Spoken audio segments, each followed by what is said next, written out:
St. Clement's Hollow seemed untouched by time, a place where the years gathered like dust on the windowsills of white-painted porches, and the passing of hours was marked not by urgency, but by the tolling of church bells. The town stretched lazily across a patch of quiet Ohio land, surrounded by golden fields in the fall and long silences in winter. The streets were narrow, lined with maple trees that shed amber leaves across the sidewalks in October, and in every diner, every hardware store, every modest home, people still greeted each other by name. It was a town where nothing ever happened, or at least nothing that anyone talked about. Faith was the town's backbone, and at the center of that faith stood the Sacred Heart Convent, its spires casting long shadows across the cracked pavement. The convent was old, built of gray stone, imported generations ago, its stained glass windows depicting saints and martyrs whose eyes seemed to follow the townsfolk with quiet judgment. Inside, 7 women moved through the rhythms of monastic life, their days filled with prayers, study, and service. Sister Mary Catherine DeWitt stood out among them, not because she was loud or rebellious, but because she was the opposite. She embodied humility. Her footsteps barely made a sound. Her presence was like a whisper through the chapel, soft but always felt. Her skin was pale, almost translucent in candlelight, and her deep-set blue eyes carried a stillness that made people stop and look twice. When she spoke, it was with a calm that soothed. The elderly adored her. They called her an angel and blessed the day she came to St. Clement's Hollow. Few people knew her story, where she had come from, what her childhood had been like, but that only deepened the town's admiration. In a world full of noise, Mary Catherine was silence made flesh. Every morning she left the convent with a small black satchel and a worn leather Bible. She walked alone, always to the same place, St. Augustine Medical Center, where she volunteered in the palliative care wing. The nurses came to rely on her. Patients asked for her by name. She would read scripture at bedsides, refill water glasses, hold hands as life ebbed quietly away.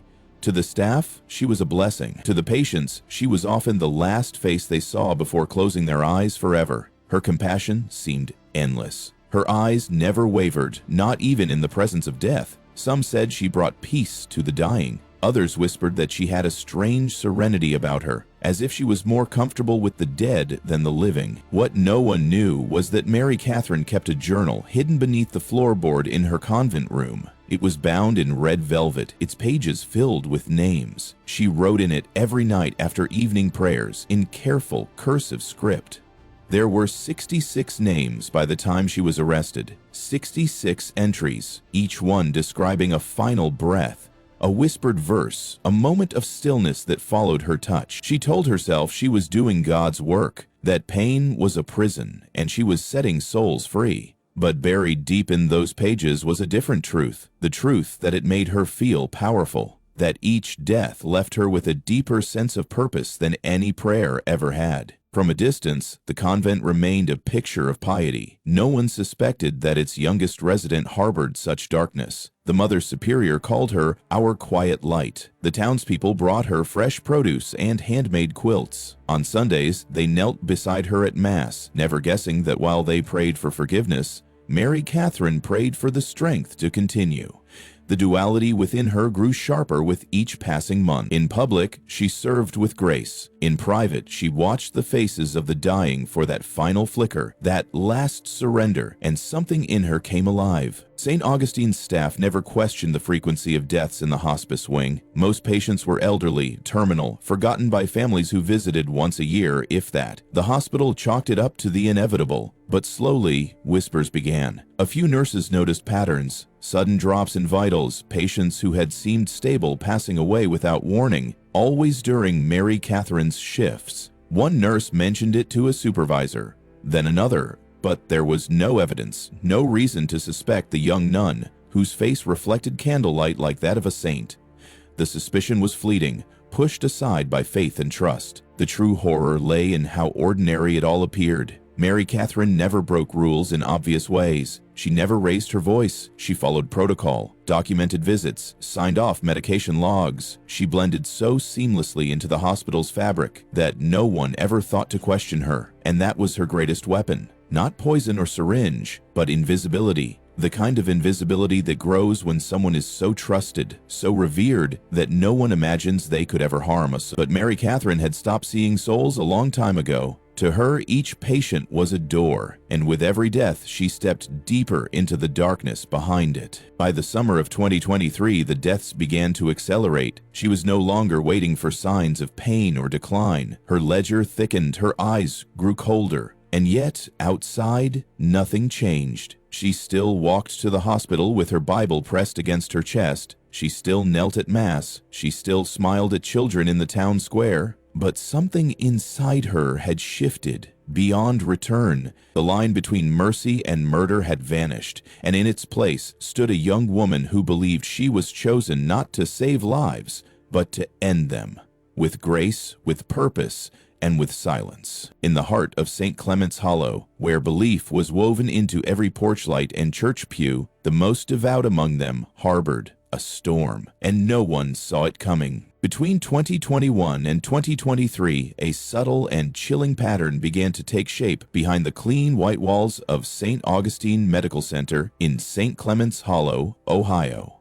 It didn't appear on official reports or make its way into public records, not at first. It moved slowly, like a shadow creeping along the edge of a dying day, unnoticed by most but impossible to ignore for those who were paying close attention. The palliative and geriatric wards, where death was expected, where the frail and forgotten came to fade, became the center of a quiet storm. The numbers told one story, a rise in mortality, consistent but easily rationalized. The patients were elderly, their bodies tired, their lives lived. But there was something off about the frequency, something too orderly, too calm, and it always seemed to happen when Sister Mary Catherine DeWitt was present. The deaths came like clockwork, not in chaos, but in perfect silence. Patients who had been stable at 10 p.m. were gone by midnight. A woman who had spoken to her granddaughter on the phone hours earlier was found motionless, eyes open, heart still. A man who had just begun a new round of treatment, who had shown signs of improvement, was suddenly gone. Each time it happened during the late shifts, the ones Mary Catherine preferred. She said she liked the quiet, the peace of the sleeping hospital. She volunteered to work when others were too tired, too burned out, too numb, and no one questioned her. After all, who better to comfort the dying than a nun? Who better to pray over those in their final hours than someone who walked with God? But there were whispers. At first, quiet and fleeting, nurses exchanging glances, subtle pauses in conversation, half-joking remarks made with a nervous smile. One nurse mentioned that death seemed to follow Mary Catherine like a shadow. Another noted that she never seemed surprised by the sudden passing of her patients. She never called for help. She never panicked. She always knew almost before it happened. Then there were the charts. Medical records showed discrepancies, subtle but strange. Vitals recorded minutes before death, then deleted and re-entered with different numbers. Not enough to sound alarms, but enough to make those looking closely raise their eyebrows. Nurse Joanne Richter was one of the few who refused to dismiss what she saw. A veteran of night shifts, she'd been working at St. Augustine for over a decade. She noticed the patterns before anyone else dared speak of them. The same scent lingering in rooms where patients had just died. Sweet, chemical, faintly metallic. She began keeping notes, tracking who died and when, and whose hands had last touched the medication logs. She found herself circling the same name again and again. Sister Mary Catherine. At first, she thought it was coincidence. But coincidences don't leave trails of almond-scented air and perfectly timed exits. Despite her growing unease, Joanne had no proof. The medications administered were never outside the realm of standard care. No red flags in the system. The deaths were all natural causes: heart failure, sepsis, respiratory collapse, conditions consistent with age and illness. What could she say? That a nun with perfect attendance and glowing reviews was too calm around corpses? That her presence coincided with death more often than seemed likely? It was all smoke, and no one could find the fire. So the whispers grew quieter, smothered under the weight of routine, paperwork, and blind faith. Mary Catherine, for her part, showed no change. She moved through the halls like a ghost, always serene, always helpful. She carried her Bible everywhere and read to patients in soft tones, her fingers brushing their foreheads in blessing. The families loved her. They called her a gift, a miracle. She sent handwritten notes to the grieving. She arranged flowers for funerals. She did everything right. But behind that perfect composure, something darker pulsed, something meticulous. Her ledger, hidden in the convent beneath her bed, grew thicker. Each name added with care. Each death marked with the same words, delivered from pain. To her, it wasn't murder. It was ministry. By the winter of 2022, even the hospital administrators began to notice the data. Statistically, the palliative ward had a 38% higher mortality rate than comparable facilities in the region. A quiet audit was initiated, but it turned up nothing actionable. The medications logged, matched prescriptions. No autopsies were performed because no one had asked for them. These were expected deaths, not crimes. Still, doubts began to take root. A report was filed internally. It was suggested that the hospital review night staffing patterns, but nothing came of it. No one wanted to accuse a nun. No one wanted to be the first to suggest that a servant of God might be ushering patients into eternity with something stronger than prayer. And so it continued. Quiet deaths. Calm nights. Mary Catherine slipping into rooms with her satchel and her hymns. Joanne's notes piled up. She stopped sleeping. She started walking the halls during her breaks, peeking into rooms, hoping to catch something, anything that could justify her suspicion. But the nun was careful, always out of sight when it mattered, always just another gentle presence in a place built to cradle the dying. What no one saw was the shift in Mary Catherine's eyes. The way she had started looking at patients not as people, but as thresholds. Each one a passage. Each one an opportunity to fulfill the mission she believed had been whispered to her in prayer. She no longer waited for suffering. She chose, not out of malice, but out of conviction. She believed she was the hand of mercy, that each life she ended was a life she had lifted. And that belief, pure and terrifying, made her unstoppable. The deaths would have gone unnoticed longer, perhaps indefinitely, had Joanne not kept that final entry. A list of names, dates, times, her handwriting firm, her conviction unshaken. She had planned to report it all, fully, officially. She was preparing her statement the night she died. Her body was found in the hospital chapel, her hand still clutching her pen. No signs of struggle, no evidence of foul play, just an empty insulin vial and a prayer card laid beside her. Her death was ruled accidental, but those who knew her never believed it, and neither did the investigators who arrived months later when the ledger was finally found and the number 66 came into focus. What had been whispers became screams. What had been doubt became undeniable. The hospital, the convent, the entire town of St. Clement's Hollow would never again look at a white habit without remembering the silence that walked beside it. And still, even in hindsight, no one could say exactly when the killing had begun, only that it had moved slowly, like rot beneath the floorboards, and bloomed in the dark where no one had dared to look. The stillness of the hospital chapel was interrupted that morning not by prayer, but by death.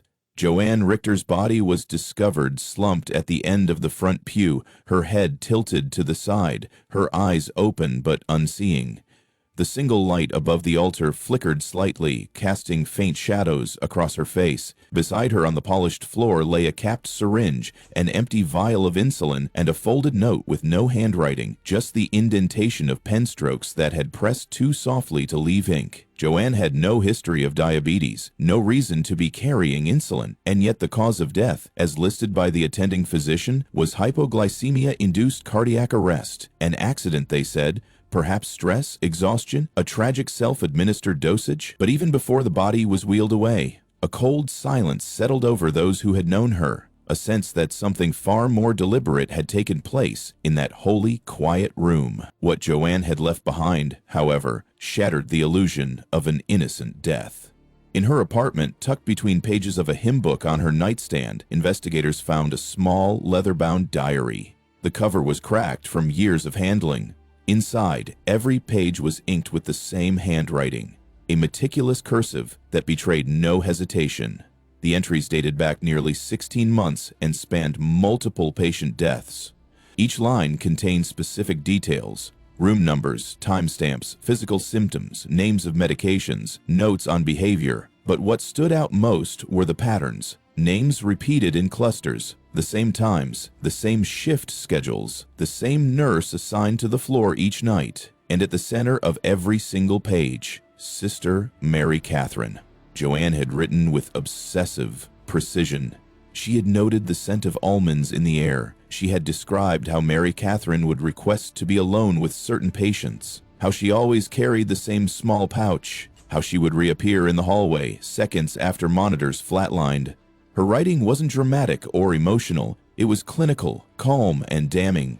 She documented her concerns not as a whistleblower, but as a witness, gathering evidence for something she had known would never be believed without proof. Her final entry was dated the night before she died. It read, "She smiled when I said God doesn't kill." That single sentence sent a chill through the spine of the lead investigator. It was a quiet, sinister detail that spoke volumes, not only about Mary Catherine's state of mind, but also about Joanne's awareness that she had seen too much, said too much, and was already being watched. The discovery of the diary triggered an immediate internal review by St. Augustine's board of directors. What began as a contained examination of hospital protocols quickly escalated. By the end of the week, the Ohio Bureau of Criminal Investigation had been brought in, with detectives combing through hospital surveillance, patient records, death certificates, and drug logs. What they found didn't align with the official version of events the hospital had relied on for nearly 2 years. Surveillance footage confirmed Joanne's timeline.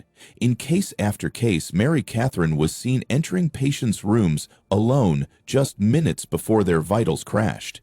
In several instances, she was seen adjusting IV lines, then quickly disposing of gloves in a red biohazard bin in the hallway. No one had noticed. Or if they had, they hadn't dared to question her. The pouch she carried was also of interest. It appeared in nearly every recording, a small, worn, dark leather case with a gold clasp. Sometimes she carried it openly. Other times, it was tucked under her arm or hidden beneath her robes. Once, a camera captured her opening it briefly in the supply closet, revealing a flash of silver tools and glass vials. But nothing she did ever looked overtly suspicious. There was no violence, no rushing. Her movements were always graceful, rehearsed, patient, and that perhaps was the most disturbing element of all. How naturally it seemed to come to her. As investigators dug deeper, they began to cross-reference the names in Joanne's diary with autopsy reports and patient files. Many of the deceased had no post-mortem examinations performed, having died in hospice under the assumption of natural causes. But for the few who did, particularly those with unexpected death timings, traces of fast-acting insulin, potassium chloride, and even succinylcholine were noted. These substances, if administered in controlled amounts, could simulate natural deaths. Heart stoppages, strokes, respiratory failure, easy to miss, nearly impossible to trace without specific testing. But taken together, the toxicology pointed in one direction. The nun, who had been seen as a beacon of light, was now under a dark, intensifying cloud of suspicion. Interviews with hospital staff revealed that some had harbored quiet concerns but had kept silent out of fear or reverence, or both.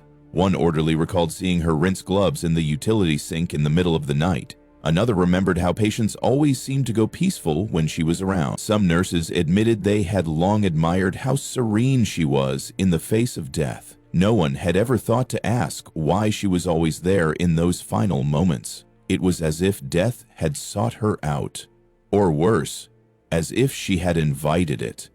What emerged was a profile unlike anything the investigators had dealt with before. Mary Catherine didn't fit any known mold. She wasn't erratic or unstable. She had no history of trauma or abuse. Her psychological evaluation, performed when she entered the convent, showed a calm, thoughtful young woman with high empathy and deep religious conviction. But somewhere along the way, her concept of mercy had twisted. She had begun to believe that delivering people from pain meant delivering them from life. And in the quiet corners of the hospital, behind closed doors, she had taken that belief into her own hands 66 times. What made the case more chilling was her demeanor during questioning. She showed no signs of panic. When officers approached her at the convent, she offered them tea. She asked whether they had prayed that morning. She inquired whether they had family. Her tone never shifted, not even when the evidence was placed before her. She simply nodded, as if the world was finally catching up to a truth she had long accepted. In her mind, she hadn't committed murder. She had shown compassion. She had intervened where others had hesitated. She had done what needed to be done. As the case unfolded, media outlets descended on St. Clement's Hollow. The chapel where Joanne had died was sealed off, then eventually deconsecrated. The convent stopped accepting new postulants. The hospital was placed under federal oversight.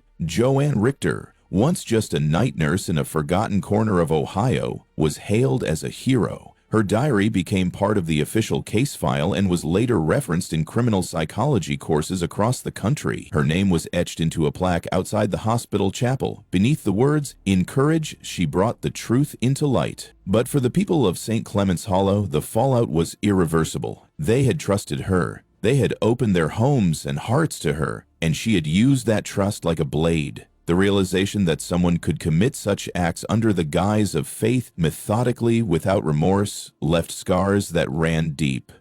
Families that had once thanked Mary Catherine for easing their loved ones' final hours now looked back with horror, wondering if those final moments had been stolen, not spared. And still, in the stillness of early morning, when the halls of St. Augustine begin to hum with fluorescent light and machines blink softly in the corners, some say they feel something lingering, a presence, not Joanne, not even Mary Catherine, but a silence, the kind that precedes a truth too terrible to speak aloud, the kind that falls over a room just before a prayer is interrupted by something far colder than peace. The morning of August 4th, 2023, was unusually cool for late summer in St. Clement's Hollow. Mist clung to the blades of grass in the convent's garden, wrapping the roses and statues of saints in a soft gray veil. It was just after dawn when the unmarked vehicles pulled into the gravel lot behind Sacred Heart Convent. There was no noise, no sirens, no shouting. The officers moved with purpose, having rehearsed the arrest carefully. They knew the nature of the crimes they were about to confront,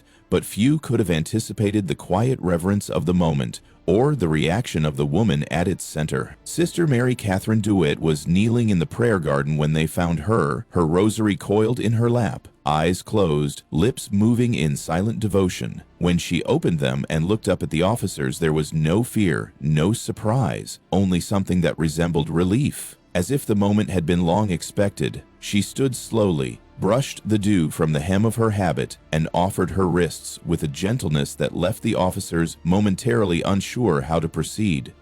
She smiled softly as the cuffs clicked around her bones, not defiant or mocking, but calm, serene, like a woman who had just fulfilled her purpose. At the station, Mary Catherine didn't hesitate. There was no pleading, no confusion, no demand for a lawyer. Her confession came as easily as a prayer. She spoke in measured tones, her hands resting neatly on the table, her eyes never looking away. She admitted to the deaths of 66 people. She listed them by name, without prompting. Her memory was flawless. She described their faces, their final words, their moments of passing. She spoke of peace and release, not of blood or violence.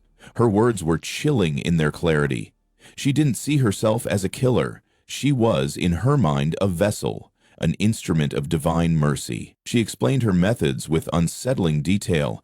Each victim had been selected not at random, but with intention. Some had begged to die, she claimed. Others had simply suffered too long. She had studied the chemistry of silence, how to end life without struggle, without evidence. She used insulin for its ability to lower blood sugar rapidly and cause hypoglycemic death in patients already weakened by illness. For others, she turned to potassium chloride, which interfered with heart rhythms and induced cardiac arrest without the telltale signs of trauma. In cases where patients were restless or conscious, she used succinylcholine, a muscle relaxant that paralyzed them quietly, robbing them of movement and sound. Most died in minutes. A few took longer. She had watched each one pass, standing at the foot of the bed, whispering scripture, and then she had moved on. The depth of her preparation was staggering. In a search of her convent quarters, investigators found what she referred to as the Book of Peace, a hand-bound ledger hidden beneath a false floorboard in her room. Its pages were thick, carefully numbered. Each entry included a name, date, time of death, method used, and a brief note. "No more pain," said thank you, died smiling. The book was decorated with pressed flowers and written entirely in blue ink, her script perfect, untouched by hesitation.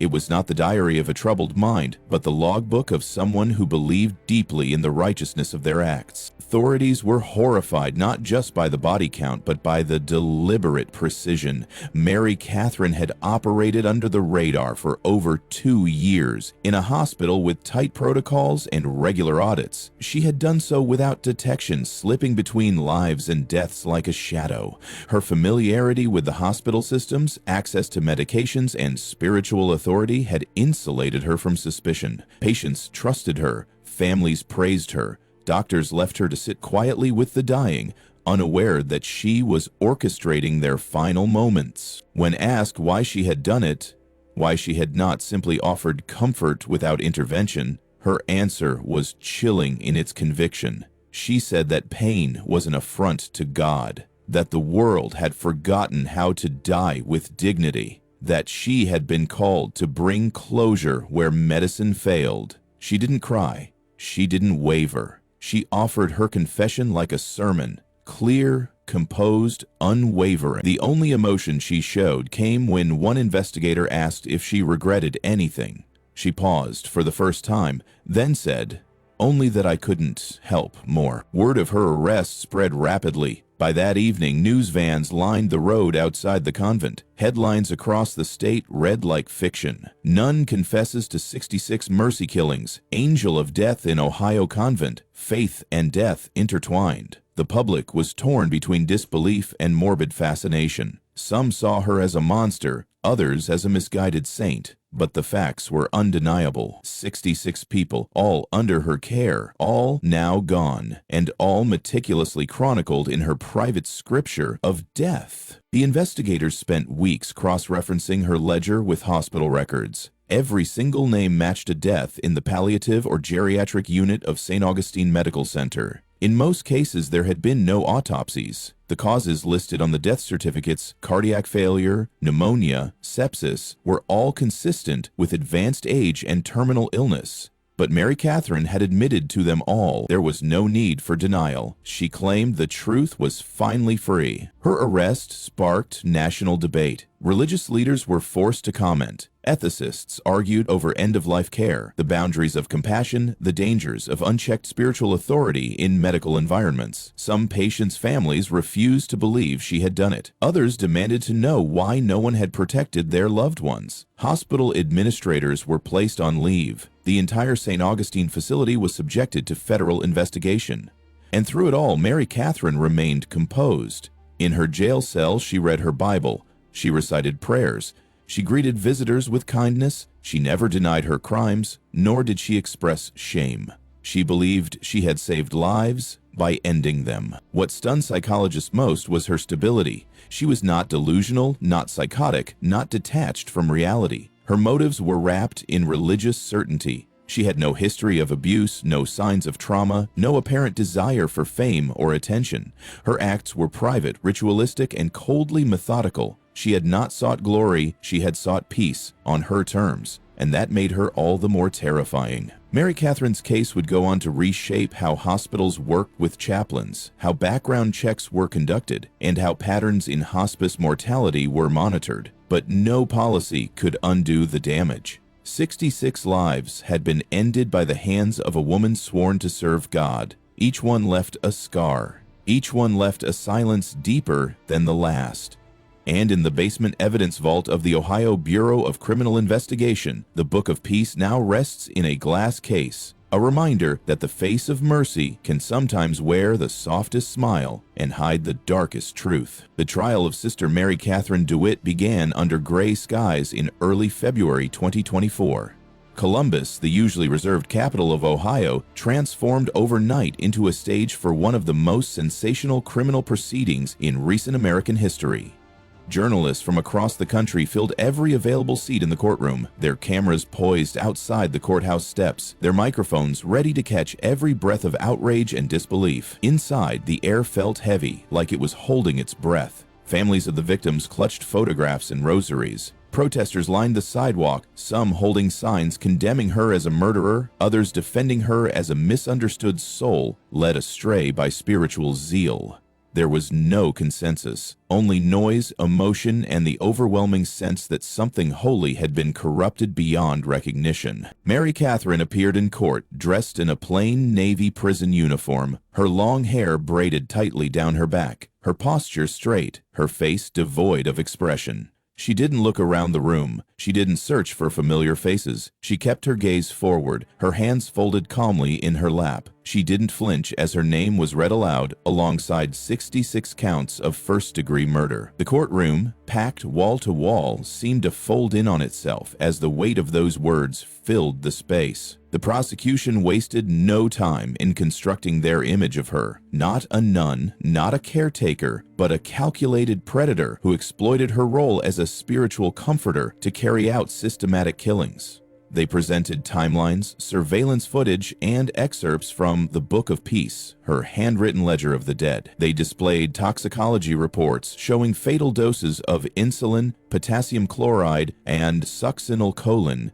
in bodies that had previously been buried under the assumption of natural causes. Each slide, each testimony, chipped away at the illusion of the peaceful, prayerful young woman so many had once admired. Prosecutors argued that Mary Catherine had weaponized trust, that she cloaked her intentions in a soft voice and saintly image, making her victims and everyone around her blind to the danger.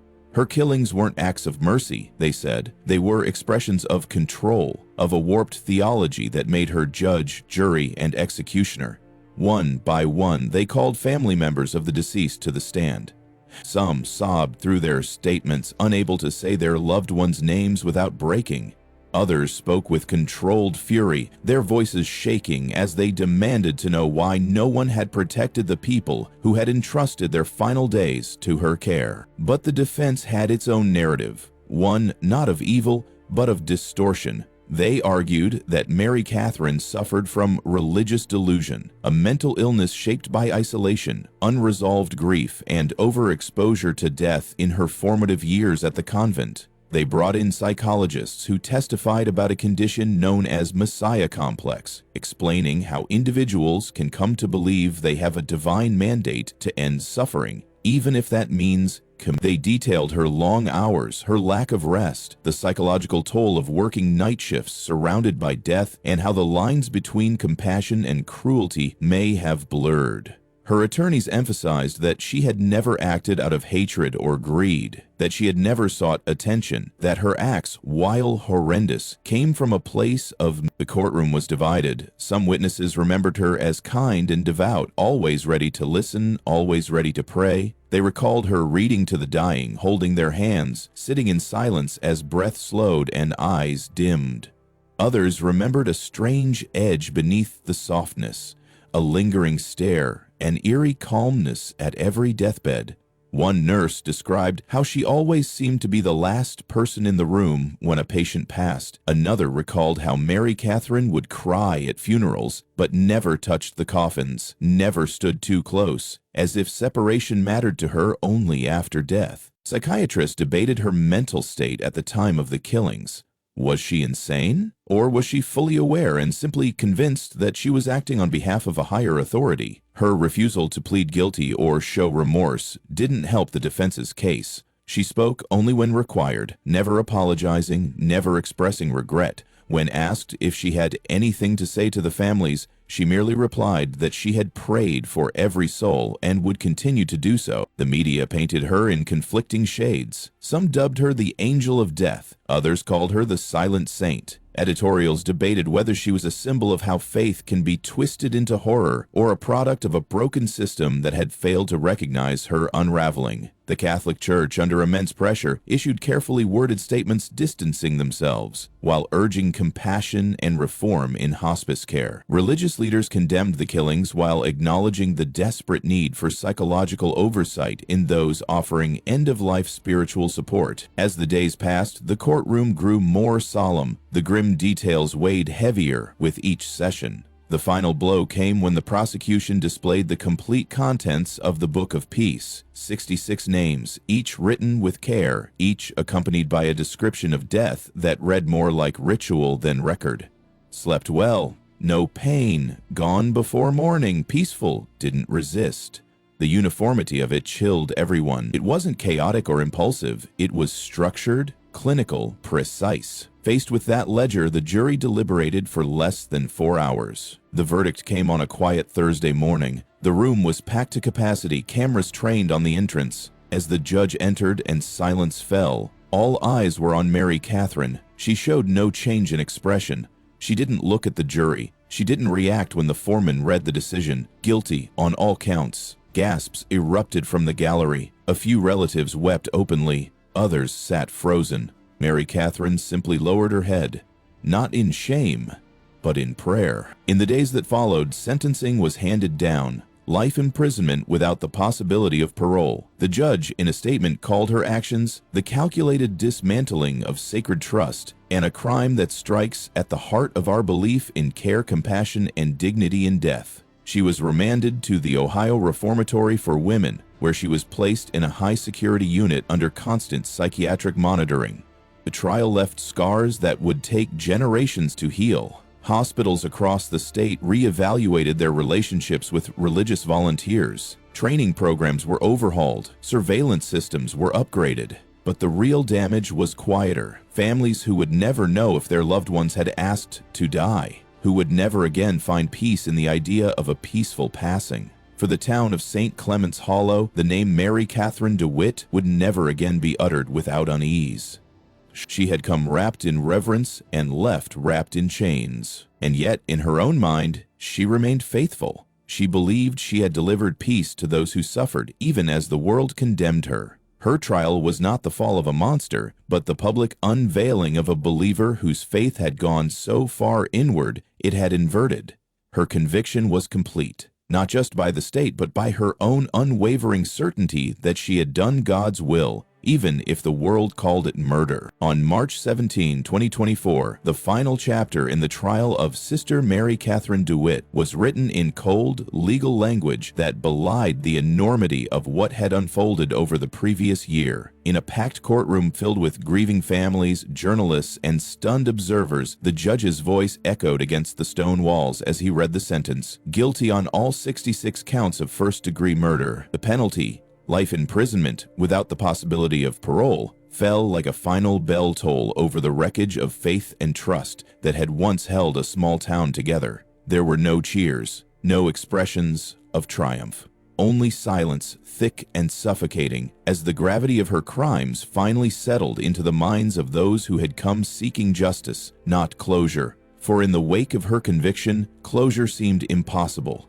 She was transferred later that day to the Ohio Reformatory for Women, a sprawling, high-ceilinged facility with layers of concrete walls, barbed wire, and electronic gates. Unlike the serenity of the Sacred Heart Convent, where sunlight filtered through colored glass and prayers drifted on incense, the prison was gray, clinical, and constant in its surveillance. Here, Mary Catherine was no longer sister, no longer caregiver, no longer hidden behind the rituals of habit and rosary. She was inmate 1,120,486, housed in the psychiatric wing under continuous evaluation. Her room, stripped of any religious symbols, contained only a steel-framed bed, a thin mattress, a metal sink, and a window she could not open. A small Bible was permitted, but nothing more. The staff, though trained and professional, approached her with caution, aware of who she was, what she had done, and how easily serenity had masked slaughter. Mary Catherine adjusted with unnerving ease. She never fought the routine. She rose when called, ate without complaint, and submitted to psychological assessments without protest. Her answers, when given, were measured and composed. She showed no signs of delusion, no outbursts, no breaks from reality. The psychiatrists who observed her struggled to reconcile her calm presence with the horror of her actions. She didn't deny the murders. She didn't apologize for them either. To her, she had acted out of a place of spiritual duty. Her moral compass had not shattered, it had merely pointed in a direction no one else could follow. Even within confinement, she radiated the quiet, unsettling conviction of someone who believed they had fulfilled a divine role. Her incarceration sent shockwaves across the state and beyond.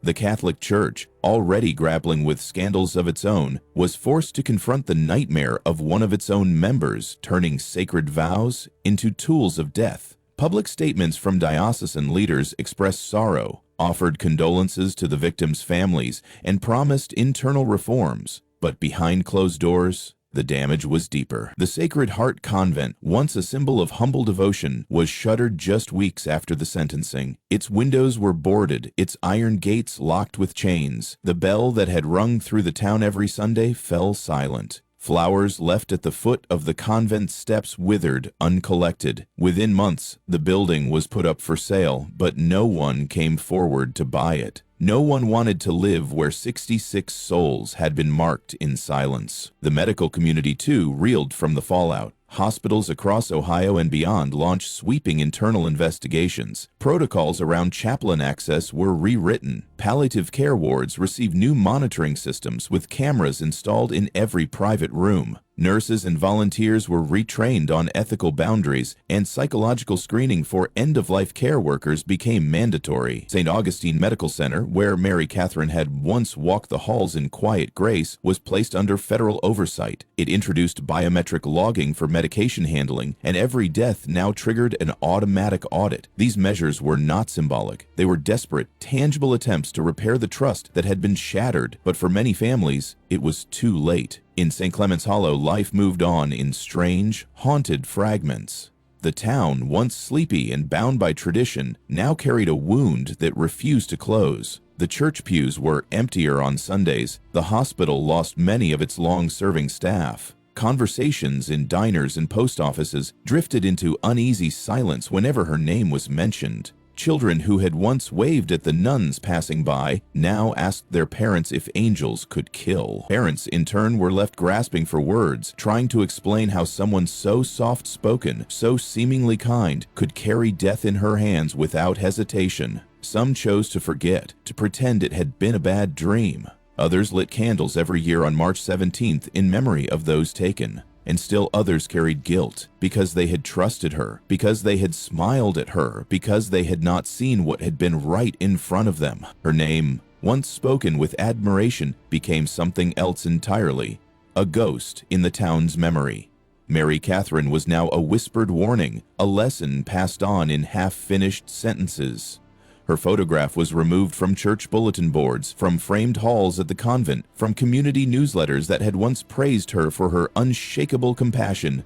But history, no matter how carefully redacted, could not be erased. The damage lingered not only in the town's reputation, but in its soul. Every life she had ended carried with it a story cut short, a family altered forever. And the methodical nature of her acts, so clean, so ritualistic, added an element of something colder than rage or madness. It was belief. Pure, lethal belief. Inside the reformatory, she remained untouched by the media frenzy. Her letters, screened and censored, arrived in small quantities. A few came from religious extremists who saw her as a martyr. Others were filled with hate. None seemed to shake her. She responded to none. Her time was spent in quiet, just as before, except now her world had no patients to care for, no dying to cradle, no final prayers to recite. But even behind bars, she prayed, not for herself, not for forgiveness, but, as she once said to a prison psychologist, for the world, because it still doesn't understand mercy. That single statement was perhaps the most disturbing of all, not because it was said in anger, but because it was said with love. As though she still believed in the righteousness of her mission, as though she believed the world had made a mistake, not by imprisoning her, but by misinterpreting what she had done. Her case became a subject of academic study, theological debate, and media documentaries. But beneath the headlines and television specials was the deeper, quieter damage. Families who had to re-examine every memory of their loved one's final moments. People who had trusted institutions now questioning the very foundation of care and compassion. A town once defined by its devotion, now burdened by a legacy of betrayal wrapped in scripture. Years from now, her name will remain etched in legal documents, psychological journals, and late-night retellings of America's most haunting crimes. But for the people of St. Clement's Hollow, the wound is not academic. It is lived, it is breathed, and it is remembered not with fury, but with a stunned grief that never quite finds the words. In the silence of the prison cell, Mary Catherine continues her prayers. The world outside may never forgive her, but perhaps in her mind, that was never the point.